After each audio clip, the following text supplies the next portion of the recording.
Hello, everyone, and welcome to another episode of ConCensis, a census technologies podcast. I'm your host, Daniel Litwin, the voice of B2B, and folks, thanks so much for joining us on another episode of the show. This episode is a part 2 of a conversation we're having with Derek Murray of Census Technologies, so if you're jumping in and haven't had part 1 yet, hit pause, go listen to that episode, and then you'll want to come back and continue some of this great thought leadership. If you're here for part 2, you're in luck. We have fantastic thought leadership to share with you. And again, we're speaking with Derek Murray, Senior Client Portfolio Manager at Census Technologies, on leadership during the pandemic and beyond. Obviously, when the pandemic hit, general workflows within the office were completely disrupted. Folks went to either remote or hybrid work scenarios, and that put a strain on more traditional leadership styles. If anything, it gave everyone a critical eye for what does work and what doesn't. In our last conversation with Derek, we explored how this leadership shift had impacted Census Technologies, how Census adjusted, and then where it started to apply some changes. So today we're continuing the conversation to explore how leadership and this broader shift should stay connected with individual employees, as well as how this can be applied to companies regardless of industry for a long-term leadership strategy. So let's continue our conversation with Derek Murray. Here's the rest of that interview. What I want to do now is hear on some of the dots that you've connected throughout your career and pulling from, for example, your Air Force leadership lessons, as well as being a leader in the special education space, pulling from those lessons as well into how you can create strategies for communication and team building that work regardless of the landscape, right? Regardless of if you're in person, regardless of if you're communicating through Zoom. I think there are core lessons that are important to take with us as leaders as we move on beyond the pandemic. So, let's pull from your specific leadership examples here, right? In what ways have you tried to continue to lead from the trenches, right? Within and amongst your teams, especially as the workplace went decentralized and remote? And give us some lessons here that you would connect to things you've learned, again, through your Air Force leadership as well as your special education leadership. Certainly, Daniel. One of the biggest things, I think one of the hot button issues in any organization is conflict management. Having conflict is something that's inevitable. We will have conflicts as far as different ways of approaching an issue, a problem, whatever. And one of the things I think that is important in that is making sure that we understand that we have to work together every day. And so when we realize that, we focus then on how is it that we can communicate together and with each other so that we can come up with the best solution, even though there may be differences. And so I think conflict management skills across the board, that's something that I've had to really work in and on, with making sure that teams of people understand the aspect of coming together for the purpose of finding the best solution for whomever it is that needs that solution, be it our client, be it a student, or be it an airman when I was in the military. And those are conversations that sometimes people are afraid to have, that they're afraid to confront issues and things that may be going on. But if we do it in a way that builds people up and does not tear them down, then they're more apt then to be a part of the solution instead of maybe withdrawing or putting up a wall.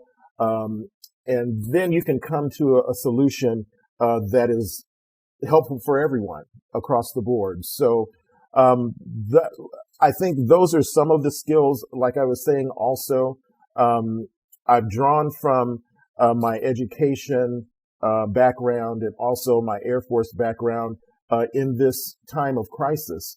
I dealt with a lot of students that were in crisis. Of course, crisis happens around the world when we're dealing with nations and everything as far as the military is concerned. So I've been able to draw off of those experiences when it came to this pandemic, and make sure one of the things that we taught was to make sure that when you're interacting in the midst of a heightened situation, that you calm yourself first and then interact with someone. Because then when you do that, you're then creating a safe environment so that people will feel more apt to come and give some of the issues or some of the things that they're feeling. So once I calm myself down and then interact with someone, and I'm calm, usually it'll help calm the situation. So that's one of the things that I've drawn off of as well. When things have seemed like, oh my gosh, what's going to happen next? Sometimes humor, not laughing at someone, but laughing with them. Lots of different things that we can incorporate and put in our tool bag as leaders, to make sure that people are feeling supported and feeling like they're a viable part of the company, that their voice is being heard, and that they feel empowered. Those are some of the biggest aspects that will help lessen conflict and help build people up and build up the corporation and the company. Now, this is something that I try to intersect in a lot of the interviews that I do, but something I hear from basically any industry when we talk about these kinds of, more esoteric shifts, right? Changing work culture, changing leadership styles, methodologies, things that take a lot of moving parts and a lot of daily commitment to actually make happen and to make sustainable. The big question is always, what's the right strategy? Where do we start to actually implement these changes, and how do we do it in a way that doesn't just feel like, all right, here's a response. We're going to try this initiative out, and then it maybe is going to fizzle in a month to 3 months, and then we're going to go back to the old ways, right? What would be your tips and tricks for actually implementing these strategies and identifying where to make some of those cultural changes, some of those leadership strategy changes in ways that actually make them resilient to any other adaptations to come? What are your thoughts? That's a very good question. I think it starts at both ends. I think it starts at the lowest levels and at the highest levels. And as things are initiated, it's important to make sure that both high levels and low levels understand what is happening, and so that then the gap lessens. Because then you've got communication coming up, and you've got communication coming down. And so once that happens, then people as a whole and as a part of an organization will then begin to kind of flow in what the change aspect is, or whatever initiative it is that's coming forth. And it's more apt then also to stick. And you won't end up 3 months later saying, "Oh well, that didn't work. Let's try something else." I think it's something that's certain aspects of leadership are ongoing things that have to be done daily, weekly, monthly, yearly, so that the organization as a whole, the culture begins to conform to whatever it is that you are trying to institute. We have a culture really at ConCensis of family. And the way that has come about is through different things that we have done, such as just through communication, through leisure activities, fun things, things like that help people feel like they are part of a vibrant, moving, alive organism. Not just a sterile company, but something that they can actually impart what they feel into it, and it becomes part of the culture. So I think that is something that we're working on, something that we've done well, and something that we are currently working on, and hopefully will continue to work on in the future. And I think that's one of the biggest aspects, top down and bottom up leadership. It's not always from the top down. It also comes from the bottom up. I always look at everyone as being a leader. in whatever aspect. You might be leading a project. You might be leading some other initiative, whatever it is. You might be leading within a hospital, a certain aspect in the SPD of training. I'm not the sole leader. It's my responsibility to build leaders and to build leadership principles in people so that then they can go, whether they are at ConCensis or wherever life takes them, they can incorporate those principles and take them with them wherever they go. Hopefully they'll stay at ConCensis, of course, but because that's what we want. But my job, I feel, is to just prepare people for life, for different things, and that's always my aspect. Because I've been in different organizations and different areas of working, it's helped me to gain an aspect on building people. People first. That's one of the biggest things that I look at. Because once you build people first, then once they're solid in things that their strengths and everything, then they can move on into whatever aspect of our company they want to go to. So yeah, that's kind of how I see it. My last question for you, Derek, and thank you for all of that insight. I mean, it's been really great so far pulling from your learning lessons as a professional in these different careers and understanding how that informs your strategies for today's leadership needs.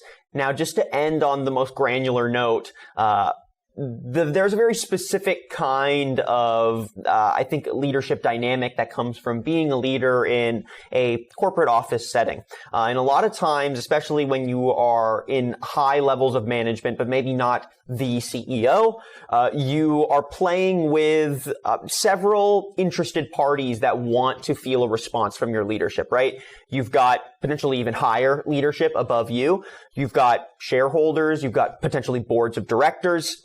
There's also the employees themselves, of course, and as well as the broader impact on the local community, which sometimes doesn't get factored into immediate strategy, but I think is equally as important. How you extend beyond your company and how your leadership ends up creating an impact on the communities of people that you live amongst, right? So give me your thoughts on how ConCensis maneuvers this balance within its leadership.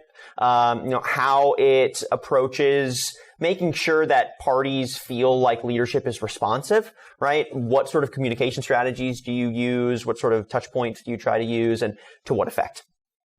Yes, that is an awesome question. You're right, Daniel, in what you're saying as far as how we touch not only just our clients, our shareholders, both externally and internally, but the community at large. I think that's a big aspect of how leadership should function. As you know, in the still processing world and everything that we do at ConCensis to ensure that safety of patients and everything, that is a big part of the community, because the community comes in, they come in for procedures, everything like that. So our software and our people that go in and train the sterile processing departments, nurses, whomever it is, we make sure that, first of all, our first thing is patient safety. We want to make sure that patients are safe. And so that is one of the biggest aspects that we join together with the sterile processing departments, with the ORs, all of that, so that communication is good between all aspects. And that's what our software does. It helps to communicate between the different entities so that then there is no disruption of service when it comes to patient safety, that patients are safe. So that is, I think, communication, and I keep coming back to that, but it really is so key when it comes to making sure that everyone, every stakeholder, everyone involved understands exactly, number one, what is being communicated, and also what is expected from them, from each person within the organization. And our company, as I said before, we're working towards that even more. of making sure that our communication is good, that it's healthy, that every aspect, be it the stakeholders externally, internally, from the CEO, all the way flowing down the organizational chart, that everyone has a stake in the benefiting the bottom line of our company and every aspect of our company as well. So that is something that I think we are constantly, continuously working towards, making sure our communication is effective, that it's effective on every level to every person within and without the organization. That's critical. A unified strategy. I mean, nothing quite like understanding the decentralization of your impact when your entire work structure is decentralized on the, flip of a dime like it was earlier in 2020. But I think with these learning lessons, we can take a step forward now. And I think in general, leaders, regardless of industry, regardless of company size, should take this inflection point in our, pandemic journey to assess how did we address some of the major challenges and how did we respond under pressure? Where did we drop the ball? Where did we excel? And what can we do to be more intentional moving forward? I think it's really just that clear intentionality and an understanding of the full impact of your leadership as a leader that's really going to carry some thoughtful changes forward. So, Derek Murray, thank you so much for your time today. It's really been a pleasure pulling from your background and getting your tips and strategies on how to implement some of these leadership changes in a way that makes them stick. So again, we've been speaking with Derek Murray. He's Senior Client Portfolio Manager at ConCensis Technologies. And Derek, if folks want to find out more about some of your thought leadership on this subject, they want more insights from you, or they just want to learn more about what you're doing at the company, how can they get in touch? How can they learn more? Yes, you can go to ConCensis.com. That's our company website. You can also, my email address, derek.murray@census.com. So you can contact me that way as well. Perfect. Easy enough. All right, Derek, thank you again for your time. It's really been a pleasure. Thank you. Thank you, Daniel. I appreciate it. Have a good day. Same to you. And thank you everyone for watching another episode of ConCensis, a ConCensis Technologies podcast. If you like what you heard and saw today and you want some previous episodes, or you want to catch up on other thought leadership from the ConCensis team, make sure you're heading to our website, census.com. Again, CENSIS.com, and subscribe to ConCensis on Apple Podcasts and Spotify. I'm your host, Daniel Litwin, the voice of B2B, and we'll catch you on the next episode of our podcast.